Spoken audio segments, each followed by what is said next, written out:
Biyo baitin karara ka tabar na babu gyara akan ka baiti na rera ba ka dubawa kasara gatarin ka ba zai kida kusa ba ka ci ka sha ka butulce dole ne kai na ya kwance shekarau zan ma kwatance kai kace shi kai nuwa ce baka san zance da warwara ba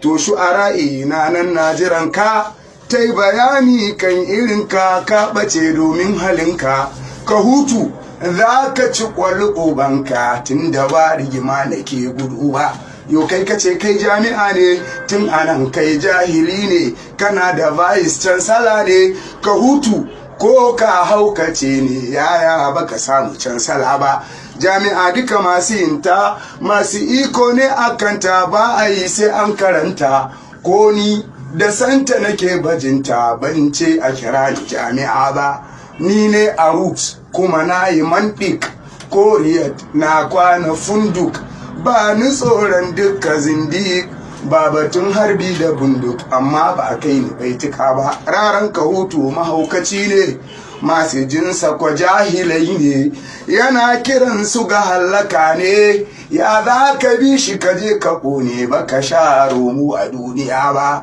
zan rufe baitin karara tun da ka sa na yi kara ka yi barna sai na gyara ba ka cizawa ka hura hauren ka ba zai ki girgida ba zan biyo baitin bahari ka ji oga masu kuri na tuno maganar sadauri ya ce idan ya karɓi tsari babu wanda ba zai ci taliya ba to kaga me yayi banda ƙarya tun da ce uku ya buwaya kuka ƙasa yara da manya inda bahari yana da kunya bai kyautu ya sake lekuwa ba ina gaya muku ya yi sata na tabbata ku hada da maita gashi karya ya yi tilinta ko a mulki ya yi huta bai san daraja ta dan adam ba dan shi ya ce a kashe mutane akan akwati mutum biri ne ko kwa 'ya'yan karnuka ne